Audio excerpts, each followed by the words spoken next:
പക്ഷേ ഉക്രൈനിൽ നിന്നാണ് റിപ്പോർട്ട്, റഷ്യയിൽ നിന്നാണ് റിപ്പോർട്ട്. ആ മേഖല ഉടനെയൊന്നും പുക അടങ്ങുന്ന ലക്ഷണമില്ല. നമ്മളിപ്പോൾ വിചാരിക്കും, നമ്മൾ തന്നെ ഡിസ്കസ് ചെയ്തിട്ടുണ്ട്, റഷ്യ സമ്പൂർണ്ണമായും ഉക്രൈനെ കാൽ കീഴിലാക്കും, പിടിച്ചടക്കും എന്ന് പറയുമ്പോൾ അത് മാത്രമല്ല, മാഷപ്പോഴും നിരീക്ഷിക്കുന്ന കാര്യം വെച്ചാൽ റഷ്യക്ക് അത് വളരെ നിഷ്പ്രയാസം സാധ്യമാണ്. പക്ഷെ സാധ്യമായ ഒരു കാര്യത്തിൻ്റെ മുകളിൽ എന്തുകൊണ്ട് റഷ്യ ഈ യുദ്ധം നീട്ടിക്കൊണ്ട് പോകുന്നു, അതല്ലെങ്കിൽ ഉക്രൈൻ എന്തുകൊണ്ട് പരാജയപ്പെടാതിരിക്കുന്നു എന്ന് പറയുന്നതിന് നടുവിലൊരു പുനർവായന ആവശ്യമുണ്ടെന്ന് തോന്നുന്നു. ഇപ്പം നോക്കുമ്പോൾ ഉക്രൈൻ്റെ രഹസ്യാന്വേഷണ റിപ്പോർട്ടാണ്. ഈ രഹസ്യാന്വേഷണ റിപ്പോർട്ടിൻ്റെ നിജസ്ഥിതി എനിക്ക് അറിഞ്ഞുകൂടാ. 2025 മാത്രം 1,20,000 ഗ്ലൈഡ് ബോംബുകൾ എന്നാണ്, വലിയ മാരകമായ ബോംബുകളാണ്. 1,25,000 ബോംബുകൾ നിർമ്മിക്കുമ്പോൾ ഉക്രൈൻ നേരെ തിരിച്ച് ഒക്ടോപ്പസ് ഡ്രോണുകൾ നിർമ്മിച്ചുകൊണ്ട് പല തുറമുഖങ്ങളിലെ ആക്രമണം ആരംഭിച്ചു കഴിഞ്ഞു. വൻതോതിൽ നിർമ്മിക്കാൻ പോവുകയാണ്. ഈ യുദ്ധം തീരാൻ പോവുകയാണോ, പദ്ധതി മറ്റെന്താണോ? ഭാഷ എങ്ങനെ ഇതിനെ നിരീക്ഷിക്കുന്നത്? അല്ല, റഷ്യൻ ഉക്രൈൻ വാർ യഥാർത്ഥത്തിൽ അത് നമ്മൾ ഈ കാണപ്പെടുന്നതല്ല. അതിന്റെ യുദ്ധം യുദ്ധമുണ്ട്. കാണാത്ത യുദ്ധത്തിന്റെ അജണ്ട വളരെ വ്യത്യസ്തമാണ്, രണ്ടു കൂട്ടർക്കുണ്ട്. രണ്ടാമത്തെ ഒരു കാര്യം, ഈ വാറിന്റെ ഒരു പ്രത്യേകത, യുദ്ധ സാഹചര്യത്തിൽ വരുന്ന വാർത്തകൾ നോക്കിയാൽ തന്നെ നമുക്ക് മനസ്സിലാവും. നമ്മൾ യുദ്ധം അനുഭവിക്കാത്ത ഒരു ജനറേഷൻ ആയിരുന്നു. റോബിൻജിക്കും എനിക്കൊന്നും സെക്കൻഡ് വേൾഡ് വാറിന്റെ ഒരു ആൾവഴികൾ അറിഞ്ഞൂടാ. അന്നത്തെ യുദ്ധവാർത്തകൾ ഇങ്ങനെ അനുഭവിച്ചവർക്ക് അറിയാം. ഈ യുദ്ധവാർത്തകൾക്ക് വാർത്തകൾ തന്നെയും വാറാണ്. യുദ്ധവാർത്തകൾ എന്നല്ല, വാർത്താ യുദ്ധം കൂടിയുണ്ട് കൂട്ടത്തിൽ. അതൊരു സ്ട്രാറ്റജിയാണ്, വളരെ പ്രധാനപ്പെട്ട ഒരു തന്ത്രമാണ്. ആയുധങ്ങൾ കൊണ്ടല്ലാതെ പ്രൊപ്പഗാൻഡ വാർ. അത് ലോകത്തിലെ എല്ലാവർക്കും ഉണ്ടായിരുന്നു. ഇത് ഇപ്പോൾ അലക്സാണ്ടർക്ക് ഉണ്ടായിരുന്നു. ഇപ്പൊ ഏറ്റവും ഒടുവിൽ പുതിയ കാലത്ത് അത് ഹിറ്റ്ലർക്ക് ഗംഭീരമായിട്ടുണ്ടായിരുന്നു. യുദ്ധവുമായി യാതൊരു ബന്ധവുമില്ലാത്ത പഴയ തന്ത്രങ്ങൾ തന്നെ. അതായത് ഇപ്പോ ഈ പറഞ്ഞ അശ്വത്ഥാമാവ് മരിച്ചേ എന്ന് വിളിച്ചു പറഞ്ഞാൽ അങ്ങനെ ഉണ്ടല്ലോ, മനുഷ്യനാണോ മൃഗമാണോ ആനയാണോ ഒന്നും അറിയില്ല.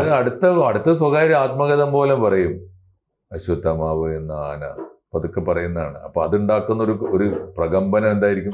അശ്വത്ഥാമാവ് മരിച്ചാൽ പിന്നെ ദ്രോണാചാര്യൻ എന്തിനു ജീവിച്ചിരിക്കണം? അദ്ദേഹത്തിന്റെ അനുയായി വൃന്ദവും ശിഷ്യന്മാരുമായ ഈ വിലാളി വീരന്മാരൊക്കെ പിന്നെ എങ്ങനെ അടങ്ങിയിരിക്കും? അപ്പൊ അതാണ് അതിന്റെ ഒരു പ്രശ്നം. അപ്പൊ ഇത്തരത്തിലുള്ള ക്യാമ്പയിനുകൾ വലിയ തോതിലുണ്ടാവും. ഇപ്പോൾ ഉക്രൈനിന്റെ ഭാഗത്ത് നിന്ന് ഉക്രൈൻ ഇന്റലിജൻസിന്റെ വാർത്ത എന്ന് പറഞ്ഞ് പ്രസിദ്ധീകരിക്കുന്നത് പോലും ഒരു വാറാണ്, ഒരു പ്രൊപ്പഗാൻഡയാണ്. ഉറപ്പല്ലേ? ഉക്രൈൻ രണ്ട് കാര്യങ്ങൾ വേണം. ഒന്ന്, ഞങ്ങൾ ഭീകരമായി ആക്രമിക്കപ്പെടുന്നു, റഷ്യയുടെ പദ്ധതികൾ ഇത്രയും ഞങ്ങൾ അനുഭവിച്ചു കഴിഞ്ഞു, ഇനി ഇതാ വരാൻ പോകുന്നു, റഷ്യയുടെ പദ്ധതികൾ അത്രയാണ് ഇത്രയാണ്, ഇതൊക്കെ ഞങ്ങൾ കണ്ടെത്തിയിരിക്കുന്നു എന്നൊക്കെ അവർക്ക് പറയേണ്ടതുണ്ട്. കാരണം ഉക്രൈൻ ഇപ്പൊ സ്വന്തം കാലിൽ നിൽക്കുന്ന ഒരു രാജ്യമല്ല. യുദ്ധം ചെയ്യുന്നത് പോലും സ്വന്തം ചെലവിലല്ല. ആ ജനത നിലനിന്ന് പോകുന്നത് പോലും ഇപ്പൊ ആരാന്റെ ചെലവിലാണ്. അത് ആവശ്യമുണ്ടായിരുന്നു എന്നുള്ളത് ഒരു പ്രധാനപ്പെട്ട ചോദ്യമാണ്. സത്യത്തിൽ അത് പലപ്പോഴും അങ്ങനെയാണല്ലോ, നമ്മൾ തിരിച്ചു നടക്കാൻ ഇപ്പോ ആരെങ്കിലുമൊക്കെ തള്ളി വിട്ടിട്ട് ഒരു വഴിയിൽ ഭയങ്കര ആവേശത്തിൽ അങ്ങോട്ട് മുന്നോട്ട് പോകും. തിരിച്ചു നടക്കാനാവാത്ത അത്രയും ദൂരത്തെത്തുമ്പോഴാണ് നമ്മൾ മനസ്സിലാക്കുക, എന്നെ തള്ളിവിട്ടവനൊന്നും ഇപ്പൊ പുറകിലില്ല. തള്ളിവിട്ടവന്റെ സ്ഥിതി ഇപ്പൊ എന്താണ്? അത് ദയനീയമാണ്. അതാണ് ഇപ്പോഴത്തെ സ്ഥിതി. അമേരിക്കയാണല്ലോ ഉക്രൈനെ ഈ പരുവത്തിൽ എത്തിച്ചത്. ഇപ്പൊ രണ്ട് കാര്യം മനസ്സിലായിട്ടുണ്ട്. അത് എനിക്ക് തോന്നുന്നു സെലൻസ്കിക്കും അറിയാം കൃത്യമായിട്ട്. തിരിച്ചുപോക്ക് നടക്കില്ല, അമേരിക്ക ഒന്നും തരാനില്ല എന്നുള്ള. പക്ഷെ എങ്ങനെ തിരിച്ചു പോകും? അങ്ങനെയൊക്കെ ഒരു പ്രശ്നമുണ്ടല്ലോ. ഒരു യുദ്ധം എന്ന് പറയുന്നത് ഒരു രാജ്യത്തെ ജനതയ്ക്ക് കൊടുക്കുന്ന ഒരു വലിയ വാഗ്ദാനമാണ്. നമ്മൾ ജയിച്ചേ മടങ്ങൂ എന്ന ഉറപ്പ് കൊടുത്തില്ലെങ്കിൽ, ആ ധൈര്യം കൊടുത്തില്ലെങ്കിൽ ഒരുത്തനും യുദ്ധമുന്നണിയിൽ നിൽക്കൂല. അപ്പോൾ റഷ്യ വന്നിട്ട് ഉക്രൈൻ്റെ പ്രധാനപ്പെട്ട രണ്ട് ഭാഗങ്ങൾ പിടിച്ചടക്കുന്നു എന്ന ഒരു സന്ദേശമാണല്ലോ ഉക്രൈനികൾക്ക് കൊടുത്തിട്ടുള്ളത്. അത് അവരതിനു വേണ്ടി യുദ്ധം ചെയ്യുന്നു. മാഷ് പറഞ്ഞ പോലെ ഞാനിപ്പോ കേൾക്കുമ്പോൾ എനിക്ക് തോന്നിയത്, ഉക്രൈൻ നമ്മൾ ജയിച്ചേ അടങ്ങുന്നു ഉക്രൈൻ പറയുന്നുണ്ടെങ്കിൽ റഷ്യ എന്തായിരിക്കും പറയുന്നത്? തോൽപ്പിക്കും എന്ന് തന്നെയല്ല. റഷ്യ അത് പറയുന്നുണ്ടാവുമെന്ന് മാത്രമല്ല, റഷ്യക്കാര് വളരെ കൃത്യമായിട്ട് അത് ചെയ്യുന്നുണ്ട് അല്ലേ. റഷ്യക്കാർ പറയുന്ന വേറെ ചിലതാണ്. ഇവനൊക്കെ എന്ത് ചീള്, ഇവനൊന്നും അല്ല നമ്മുടെ ഏര. നമ്മൾ കാണുന്നത് വേറെ ചില കാര്യങ്ങളാണ്. റഷ്യക്ക് എന്താ ഈ യുദ്ധം? ഇപ്പൊ റോബിൻജി ഒന്ന് ആലോചിച്ച് നോക്കൂ, റഷ്യക്ക് എന്താ ഈ യുദ്ധം ഇത്ര നീട്ടിക്കൊണ്ടുപോകേണ്ട കാര്യം? ഇപ്പൊ സെലൻസ്കിക്ക് നീട്ടിക്കൊണ്ടുപോകേണ്ട കാര്യമുണ്ട്. കാരണം അമേരിക്കയാണ് യുദ്ധം സ്പോൺസർ ചെയ്യുന്നത്. അമേരിക്കയാണെങ്കിൽ സ്വന്തം ചെലവിലല്ല. അമേരിക്ക നാട്ടിലെ ഒരുപാട് രാജ്യങ്ങളുടെ ചെലവിലാണ്. അവരുടെ വിഹിതം കപ്പം കിട്ടിയിട്ട് വേണം. അവർ കൊടുക്കുന്ന പാട്ടം കൊണ്ടാണ് ജന്മി യുദ്ധം നടത്തുന്നത്. അതാണ് യൂറോപ്യൻ യൂണിയന്റെ ആയാലും നാറ്റോ സഖ്യത്തിന്റെ ആയാലും ഒക്കെ ഒരു ചിത്രം. പക്ഷേ റഷ്യക്ക് എന്താ പ്രശ്നം?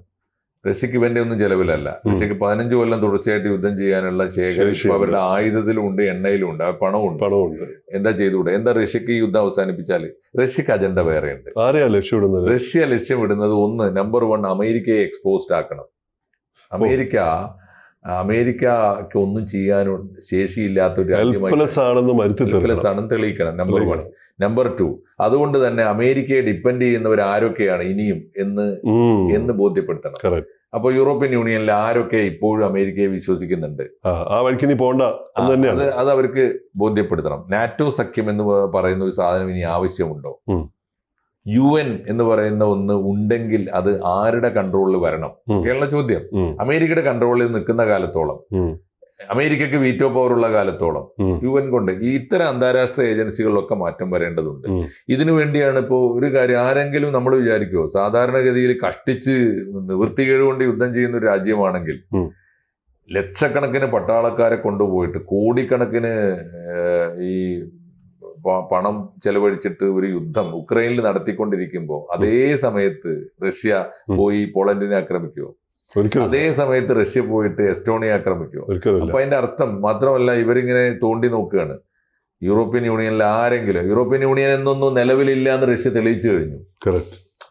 It has been proven. കാരണം എന്താ വെച്ചാൽ റഷ്യ യൂറോപ്യൻ യൂണിയന്റെ കരാർ അനുസരിച്ച് എങ്ങനെയാ? നാറ്റോ സഖ്യത്തിലുണ്ടല്ലോ കരാറ്.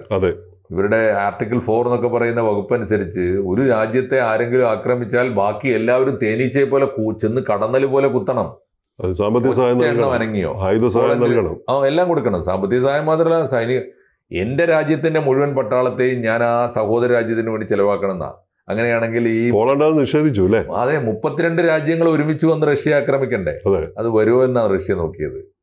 അപ്പൊ അതിന്റെ അർത്ഥം എന്താ? അമേരിക്കയിൽ ഇവർക്ക് വിശ്വാസമില്ല, നാറ്റോ സഖ്യത്തിൽ വിശ്വാസമില്ല, യൂറോപ്യൻ യൂണിയനിൽ വിശ്വാസമില്ല. അതിലാരെങ്കിലും ഇനി അനങ്ങുന്നുണ്ടോ എന്ന് നോക്കാനുള്ള സമയം ആവശ്യം. ഈ ഏറ്റവും പുതിയ വാർത്ത വന്നത് ഈ കഴിഞ്ഞ ദിവസം നമ്മളത് നിരീക്ഷിച്ചിരുന്നു. റഷ്യയുടേതായ മരവിപ്പിക്കപ്പെട്ട ബില്യൺ കണക്കിന് ഡോളേഴ്സ് അത് പിന്നെ എടുത്ത് അതിൻ്റെ ഉള്ളിൽ നിന്നും ബാങ്കുകളിൽ കിടക്കുന്ന അതിന്റെ പലിശ എടുത്തിട്ട് ഉക്രൈന് ധനസഹായം നൽകണമെന്നാണ് യൂറോപ്യൻ യൂണിയൻ ആവശ്യപ്പെടുന്നത്. 27 രാജ്യങ്ങൾ ആവശ്യപ്പെടുന്നത്. പക്ഷെ റഷ്യ തൊട്ടുപോരുന്നതാണ്. അല്ല, തൊട്ടൂല. അതിന്റെ ഒരു അതൊക്കെ ഈ പറഞ്ഞ അത് ഈ പ്രൊപ്പഗാൻഡ വാറിൽ പെട്ടതാണ്. റഷ്യയെ ഞങ്ങൾ അങ്ങനെയാക്കും ഇങ്ങനെയാക്കും. റഷ്യക്ക് നന്നായിട്ട് അറിയാം. കാരണം എന്താ വെച്ചാൽ ഇവരുടെ ഒക്കെ ശേഖരങ്ങളുണ്ട് റഷ്യയിൽ. ഈ രാജ്യങ്ങൾക്കൊക്കെ സമ്പത്ത് സുരക്ഷിതമായ, കാരണം എന്താണെന്നറിയോ, നമ്മൾ ആർക്കാ സമ്പത്ത് ഏൽപ്പിക്കുക? അപ്പോ റോബിൻജി ഒരു ഷെയർ മാർക്കറ്റിൽ ചേരുകയാണെങ്കിൽ ഏത് കമ്പനിയുടെയാണ് എടുക്കുക? ആസ്തിയുള്ള കമ്പനിയുടെ എടുക്കുക, ഒരിക്കലും നഷ്ടം വരില്ല എന്ന് ഉറപ്പുള്ള കമ്പനിയുടെ എടുക്കുക. അതുകൊണ്ട് ഈ റഷ്യൻ എണ്ണ കമ്പനികളിൽ ഇവരുടെയൊക്കെ നിക്ഷേപമുണ്ട്. മരവിച്ചു നോക്കിയാന്നല്ലോ, മരവിപ്പിക്കാൻ തീരുമാനിച്ചാണ്ടല്ലോ, വിവരം അറിയാം. അതുകൊണ്ട് ഞങ്ങൾ റഷ്യയെ അങ്ങനെ ഉമ്മാക്കി കാണിച്ച് പേടിപ്പിക്കുക എന്ന് പറയുന്ന പ്രൊപ്പഗാൻഡ ക്യാമ്പയിനാണത്. അതിലൊന്നും ഒരു പ്രയോജനവും ഉണ്ടാവില്ല. അതുകൊണ്ട് പിന്നെ ഒരു കാര്യം ശരിയാണ്, റഷ്യക്ക് ചില്ലറ നഷ്ടങ്ങളുണ്ടാവും. ഒന്നും വേണ്ട, റഷ്യ മുഴുവൻ എണ്ണപ്പാടങ്ങളാണ്. ഒരു എണ്ണപ്പാടത്ത് ഒരു മിസൈൽ വീണ് കഴിഞ്ഞാൽ തീർച്ചയായിട്ടും ആ ഭാഗത്തെ ഉൽപാദനത്തിന് കുറച്ചു കാലത്തേക്കെങ്കിലും 2% അല്ലേ ഇപ്പൊ ഈ വാർത്തയിൽ പറയുന്നത്, 2% ഉൽപാദനത്തിൽ കുറവ് വന്നിട്ടുണ്ട്. അതെ, കാസ്പിയൻ പൈപ്പ് ലൈൻ കൺസോർഷ്യത്തിന്റെ അടുത്തുള്ള വലിയ തുറമുഖമാണ് ആക്രമിച്ചത്, ഡ്രോൺ ആക്രമണം ഉണ്ടായത്. അത് പക്ഷെ 2% എന്ന് പറഞ്ഞാൽ വേൾഡ് വൈഡ് ആയിട്ടുള്ള ഒരു ഉൽപാദനം കുറവാണ്. അത് വലിയ ശതമാനമാണ്, വലിയ അളവാണ്. പക്ഷെ റഷ്യക്ക് ഇപ്പൊ ഈ 2% കുറഞ്ഞു എന്ന് പറയുന്നത് കുറവ് തന്നെയാണെങ്കിലും റഷ്യയെ സംബന്ധിച്ചിടത്തോളം അതൊരു തകർച്ചയൊന്നും അല്ലാന്നേ. അതിപ്പോ അവർ പ്രതീക്ഷിക്കുന്നുണ്ടല്ലോ, അങ്ങോട്ട് അടിക്കാൻ പോയാൽ ഇങ്ങോട്ട് കിട്ടും. പക്ഷെ അവിടെ എന്തെങ്കിലും സംഭവിച്ചാൽ അത് ലോകത്തെ അത് ബാധിക്കുന്നു കൃത്യമായി. അത് ഉറപ്പല്ലേ? തീർച്ചയായിട്ടും 100%. തീർച്ചയായിട്ടും. ഇപ്പൊ ഇത് ഇത്രയേ ഉള്ളൂ എന്റെ കാര്യം. റഷ്യ യുദ്ധത്തിന്റെ നാൾ വഴിയാണ് വാർത്ത. ഇതിൽ വാർത്തയുള്ളത് യുദ്ധത്തിന്റെ നാൾ വഴിയാണ്. യുദ്ധം നടന്നുകൊണ്ടിരിക്കുകയാണ്. യുദ്ധം നടന്നുകൊണ്ടിരിക്കുമ്പോൾ അപ്പുറത്തും ഇപ്പുറത്തും എന്ത് കഷ്ടനഷ്ടങ്ങൾ ഉണ്ടാകുന്നു എന്നുള്ളതാണ് വാർത്ത.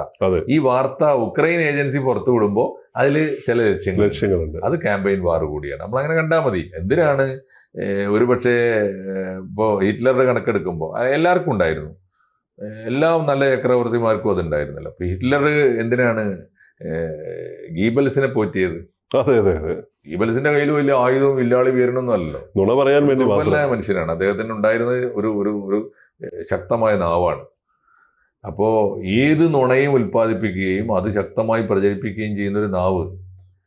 റഷ്യൻ പാർലമെന്റ് സോവിയറ്റ് യൂണിയൻ തകർത്തു എന്ന് പ്രചാരണം നടത്തിയില്ലേ അവിടെ?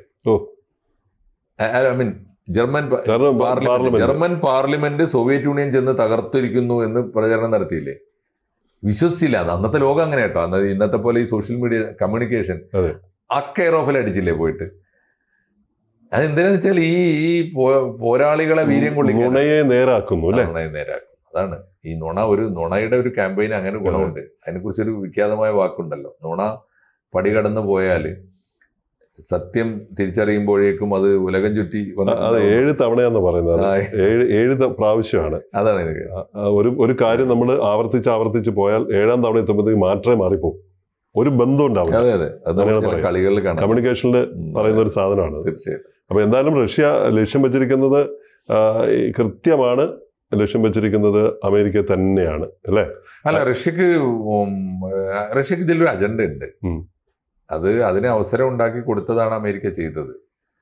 ഞങ്ങൾ ഇത്ര ഈ ഊരിലെ പഞ്ഞം ലോകം അറിയിക്കാൻ അവസരം ഉണ്ടാക്കേണ്ടിയിരുന്നു. അത് വിവരക്കേടിന്റെ ഭാഗമാണ്. എന്ത് സംഭവിക്കുന്നത്? എന്തായാലും സംഭവിക്കാനൊന്നുമില്ല. സംഭവിക്കാൻ പോകുന്നത് എന്താ നമുക്ക് നന്നായിട്ട് അറിയാം. എപ്പോൾ സംഭവിക്കും നോക്കിയാൽ മതി. റഷ്യക്ക് ചില അജണ്ട ഉണ്ട്, അത് പൂർത്തിയായാൽ തീരും. സമ്പൂർണ്ണ ആധിപത്യം ആ മേഖലയിൽ. തീർച്ചയായിട്ടും. പിന്നെ എനിക്ക് തോന്നുന്നു ഉക്രൈനെ പോലൊരു രാജ്യത്തിനെ ഈ അറ്റാച്ച് ചെയ്ത് കൂടെ നിർത്താൻ സ്വമേധയാ ചെയ്യേണ്ടെന്ന് റഷ്യയും വിചാരിച്ചിട്ടുണ്ടാവും. കാരണം അവർക്ക് ഒരുപാട് വെൽവിഷേഴ്സ് ഉണ്ട്. അതെ, കറക്റ്റ്. ഗുഡ് വിൽ ഉണ്ടല്ലോ, അത് തകർക്കണ്ടെന്ന് വിചാരിക്കണം. അവരിത്ര പറയും. ഇപ്പോഴും റഷ്യ പറയുന്നത് വളരെ ക്ലിയർ കട്ട് സ്റ്റാൻഡാണ്. ഉക്രൈന്റെ ഭൂമിശാസ്ത്ര മേഖലയിലുള്ള 2 പ്രധാനപ്പെട്ട പ്രദേശങ്ങൾ റഷ്യൻ സംസ്കാരമുള്ളവരാണ്.